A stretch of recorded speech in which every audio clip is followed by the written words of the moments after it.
नमस्कार, मैं हूं संजय शर्मा। आप देख रहे हैं 4 PM न्यूज़ नेटवर्क।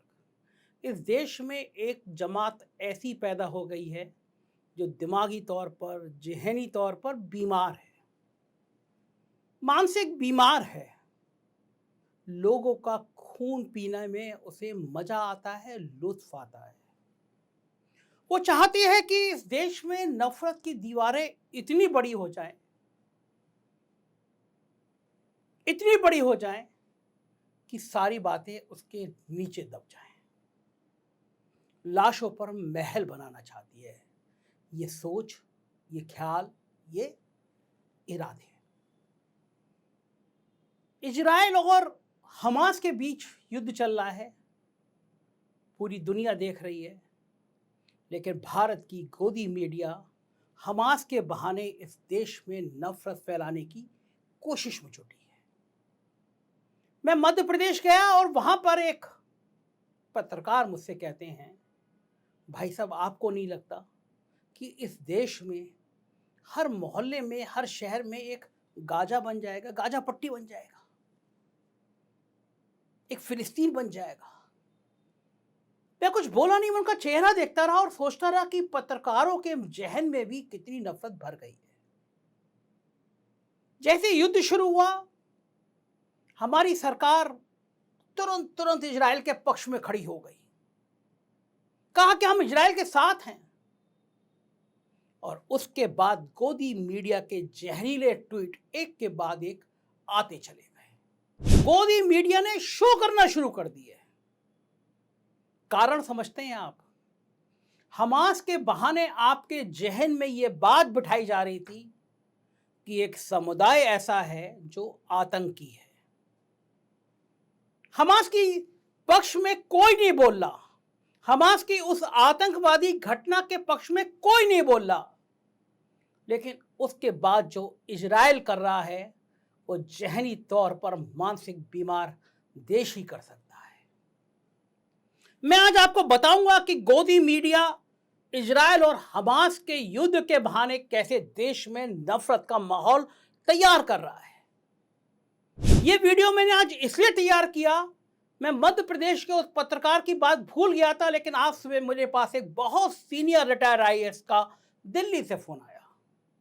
बात इजराइल और हमास में शुरू हुई। बहुत सीनियर अफसर थे वो, और उन्होंने कहा कि क्या देश हो गया है। मेरे अपने गांव में गया, गांव में ये बात हो रही थी कि अगर अभी भी हालात नहीं संभाले गए तो हमारे देश में भी जगह जगह हमास जैसे लोग पैदा हो जाएंगे। आप समझे इस बात को, आप समझे इस रणनीति को। इजराइल और हमास के बहाने आपके जहन में नफरत बिठाने के खेल को समझे। मेरे व्हाट्सएप पे भी ऐसे मैसेज आने लगे। हमास के आतंकियों की तुलना देश के एक समुदाय से लोग करने लगे। इजराइल की बात कोई नहीं कर रहा, इस युद्ध की बात कोई नहीं कर रहा। इजराइल एक बार में हजारों की संख्या में गाजा पर हमला कर रहा है, वहां के लोगों को अपना निशाना बना रहा है, मासूम लोगों की हत्या कर रहा है। क्या बुजुर्ग, क्या महिला, क्या बच्चे। इजराइल इस कदर तबाही के आलम पर उतर आया है कि उसे कुछ भी नजर नहीं आ रहा। वो अब सिर्फ और सिर्फ तबाही चाहता है। यही वजह है कि एक साथ हजारों की संख्या में बम फोड़ रहा है, बम मार रहा है। आलम यह हो गया है कि इजरायली प्रधानमंत्री बेंजामिन नेतन्याहू मानवता और इंसानियत को भूलकर पूरी तरह से तबाही पर उतर आए हैं। इजराइल पहले ही युद्ध के सारे नियम और कानून को ताक पर रख चुका है, अस्पतालों तक में मिसाइल डाल रहा है। नेतन्याहू ने साफ तौर पर कह दिया है कि यह हमारे लिए करो या मरो की लड़ाई है। लेबनान के बीच में आने पर लेबनान और फिलिस्तीन को सीधे चेतावनी देते हुए उसने कहा कि प्रधानमंत्री ने कहा, मैं जानता हूं कि आपने अपने दोस्तों को खोया है, ये बेहद कठिन समय है, लेकिन हम अपने जीवन की लड़ाई लड़ रहे हैं, अपने घर को बचाने के लिए लड़ रहे हैं। ये अतिशयोक्ति नहीं है, ना मैं बढ़ चढ़कर बोल रहा हूं, ये युद्ध है। ये मरो और मारो के हालात हैं और उन्हें मारने की जरूरत है। ये इजराइल के प्रधानमंत्री का बयान है। इजराइल ने यह भी बताया कि उत्तरी गाजा में हमले तेज कर रहे हैं। इतना ही नहीं, इजराइल की तरफ से चेतावनी दी गई है कि जो कोई भी उन्हें रोकने की कोशिश करेगा उसे आतंकवादी समर्थक समझा जाएगा।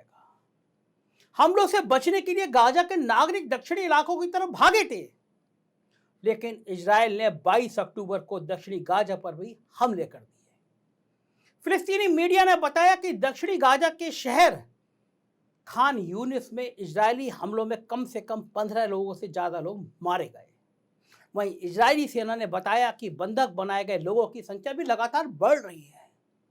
फिलिस्तीनी स्वास्थ्य मंत्रालय की ओर से कहा गया कि अभी तक इजरायली हमलों में लगभग 5,000 फिलिस्तीनी लोग मारे जा चुके हैं। करीब 16,000 लोग बुरी तरह घायल हैं। गाजा के अधिकारियों ने बताया कि गजा पट्टी में मारे गए लोगों में 40% से भी अधिक तो मासूम बच्चे हैं।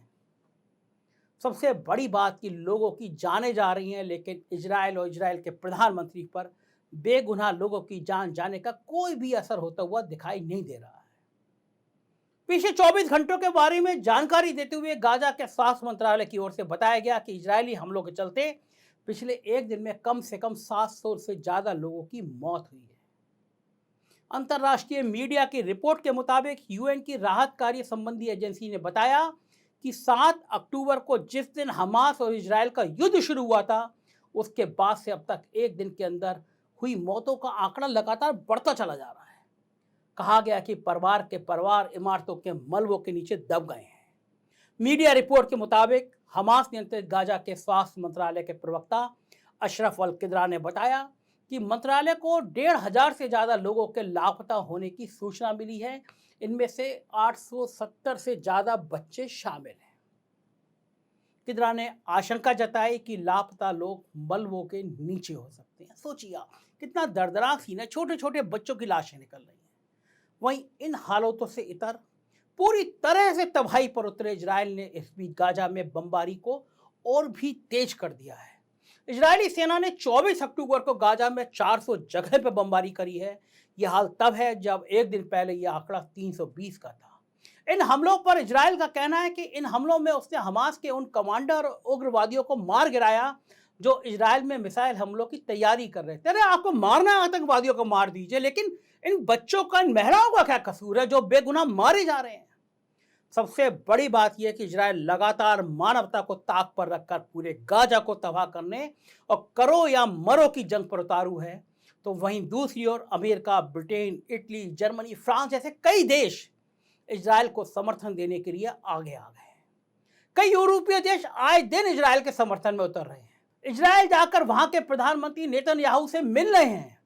सवाल यह है कि क्या इन देशों को यह दिख नहीं रहा कि आतंकवाद मिटाने की आड़ में ये प्रधानमंत्री, इजराइल का ये प्रधानमंत्री इस कदर बौखला गया है कि पूरे फिलिस्तीन और गाजा को ही तबाह करने में जुट गया है।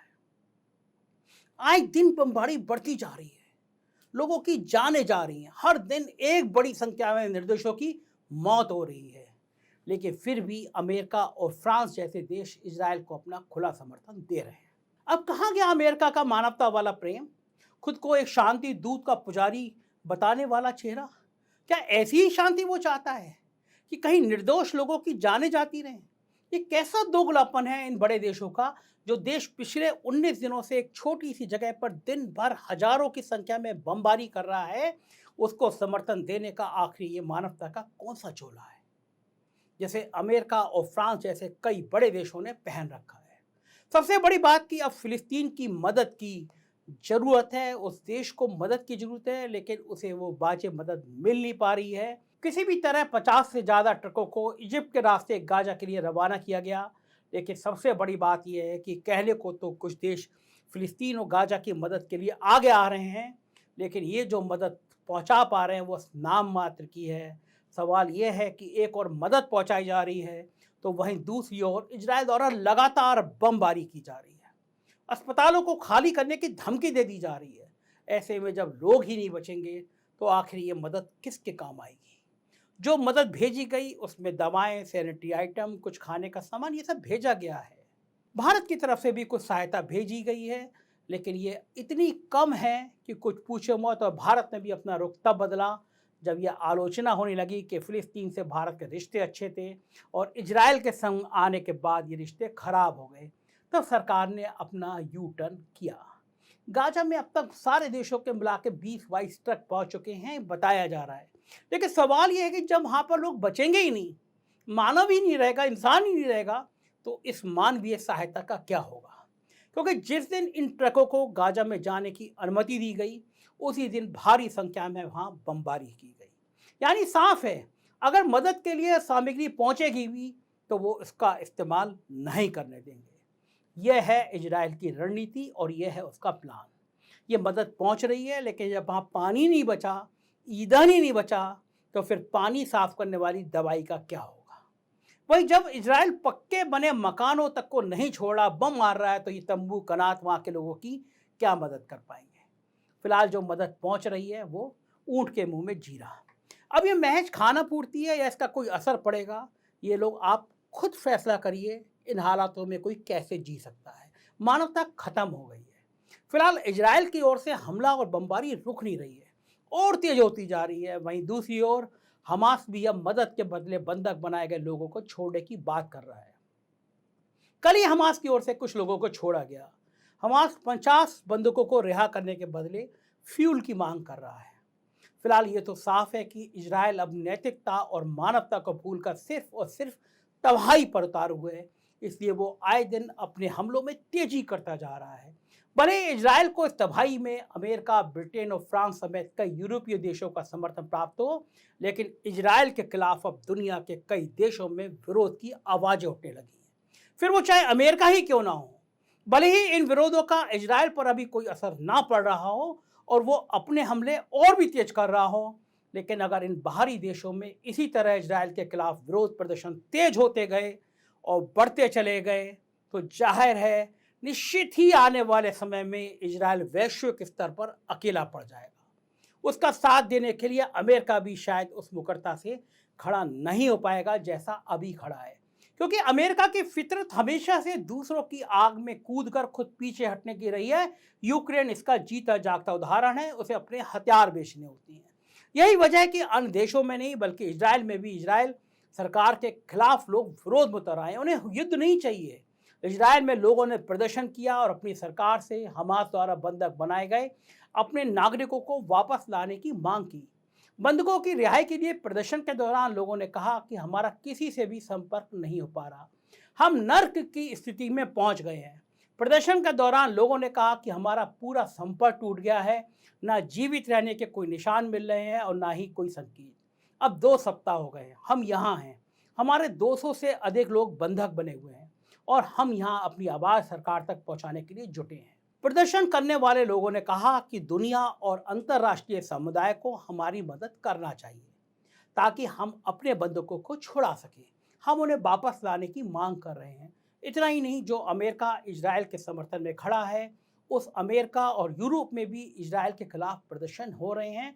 लोग फिलिस्तीन के समर्थन में उतर रहे हैं। ये वो लोग हैं जो मानते हैं और चाहते हैं कि नरसंहार और आक्रमणकारी हमले बंद हों। अमेरिका और यूरोप में लोग सड़कों पर उतर आए हैं। कनाडा के टोरंटो समेत कई शहरों में फिलिस्तीन के समर्थन में नारेबाजी की गई और इस जंग को तुरंत रोकने की मांग की गई।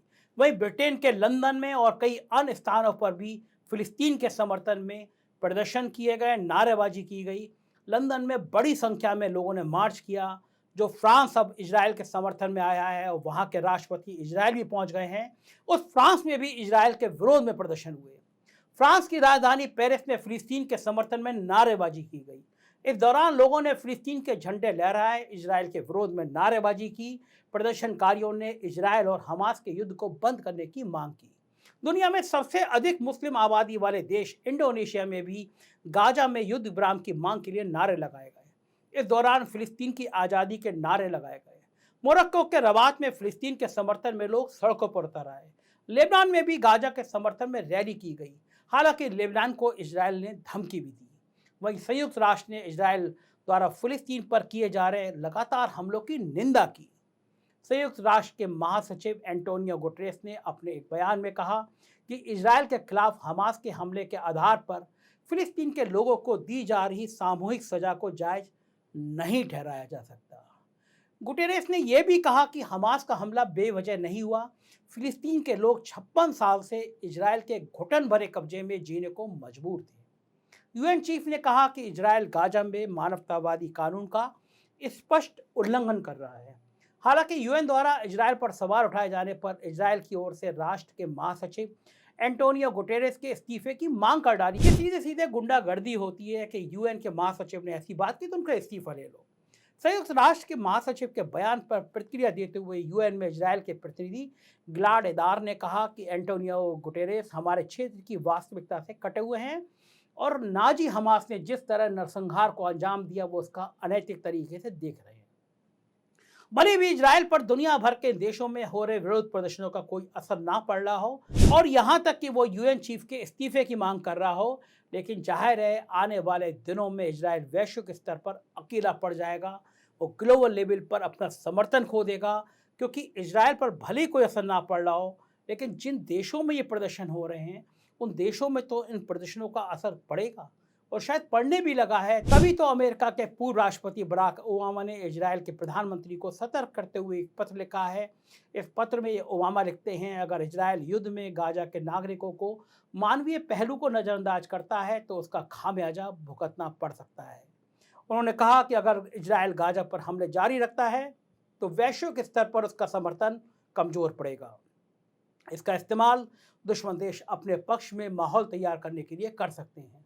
गाजा पर बमबारी की वजह से पहले ही हजारों फिलिस्तीनी मारे जा चुके हैं, बहुत बड़ी संख्या में बच्चे मरे हैं, सैकड़ों हजारों लोगों को अपने घरों से बेघर होना पड़ा है।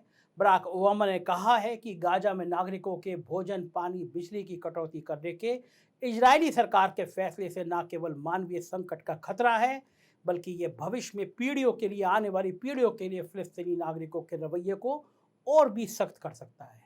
उन्होंने कहा कि गाजा पर हमले के बाद इजरायल के लिए इस क्षेत्र में शांति और स्थिरता हासिल करने के दीर्घकालिक प्रयास कमज़ोर पड़ जाएंगे। उन्होंने ये भी कहा कि युद्ध हमेशा दुखद होता है, यहाँ तक कि सैन्य अभियान भी नागरिकों को जोखिम में डालते हैं, चाहे अभियान को कितना ही नियोजित और सावधानी से क्यों किया जाए। जाहिर है अभी इजरायल भले ही इन प्रदर्शनों को इसलिए हल्के में ले रहा हो कि उसे इस देशों की सरकारों और वहाँ के राष्ट्राध्यक्षों का समर्थन प्राप्त है, लेकिन इजरायल को यहाँ ये भी ध्यान रखना होगा कि ये जब प्रदर्शन इस तरह बढ़ते रहेंगे तो यहाँ की सरकारें इन प्रदर्शनों पर अवश्य ध्यान देंगी, इन्हें गंभीरता से लेंगी, जिसके चलते ये देश बाद में, इनकी सरकारें भी इजरायल से हाथ पीछा कर लेंगे। इससे इजरायल अकेला पड़ जाएगा और शायद यही इशारा बराक ओबामा ने इजरायल के प्रधानमंत्री को किया है। फिलहाल देखना तो ये होगा कि क्या इन प्रदर्शनों का इजरायल पर कोई असर पड़ता है या फिर इजरायल इसी तरह अपनी मानवता को ताक पर रखने वाली नीयत पर चलता है, इंसानियत को शर्मनाक करता है। ये बड़ी बात होगी, लेकिन उससे भी बड़ी बात यह है कि भारत में जिस तरह गोदी मीडिया इस जहर को फैला रहा है, आपके बीच में नफरत फैला रहा है, ये सब भी चलेगा, नवंबर तक चलेगा, क्योंकि 5 राज्यों में चुनाव हैं। आप देख रहे होंगे दिन भर आपके टीवी चैनल पर इजरायल के युद्ध की खबरें चलती रहती हैं। आप समझिए इसका मतलब क्या है। इजरायल का हमला क्या इतना बड़ा है, ये युद्ध इतना बड़ा है कि दिन में 24 घंटे में 15-16 घंटे सिर्फ युद्ध दिखाया जाए, बार बार हमास के आतंकवादी दिखाए जाए। एक्चुअल में इनको दिखाने के पीछे ये है, टीवी चैनलों पर ये चलती रहे, आपके व्हाट्सएप फैक्ट्री पर नफरत भरे बयान आते रहें, आपके अड़ोस पड़ोस में रहने वाला कोई मानसिक बीमार आदमी आपको बताता रहे कि भारत में हमास जैसी मानसिकता है, देश के बड़े बड़े पत्रकार ट्वीट करें कि यहाँ पे भी हमास जैसी मानसिकता के लोग हैं, इनका भी इलाज करने की ज़रूरत है। ये सब व्हाट्सएप की नफरत भरी फैक्ट्री है जो नवंबर तक चलेगी, जब तक वोटिंग नहीं हो जाती। और आप लिख कर रख लीजिएगा, जैसी ही वोटिंग खत्म होगी आपको टीवी चैनलों से इजरायल का युद्ध भी गायब होता हुआ नजर आ जाएगा। ये सब गोदी मीडिया का जहरीला खेल है जिसमें आपको फंसाने की कोशिश की जा रही है।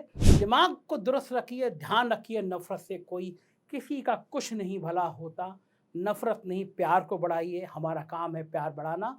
हम यही बातें आपसे करते रहेंगे, आपका प्यार हमें चाहिए। बहुत नाजुक वक्त है, सरकार यूट्यूब पर भी प्रतिबंध लगा रही है। राहुल गांधी ने आज खुलासा किया कि वो यूट्यूबर जो सरकार की नीतियों का विरोध करते हैं, उनकी रीच कम की जा रही है। ऐसा होगा, लोकतंत्र तभी बचेगा जब आप जीवित रहेंगे, जब आप सुनने की आदत डालेंगे। मुझे लगता है आपकी जागरूकता लोकतंत्र को मजबूत करेगी। देखते रहिए 4PM। शुक्रिया।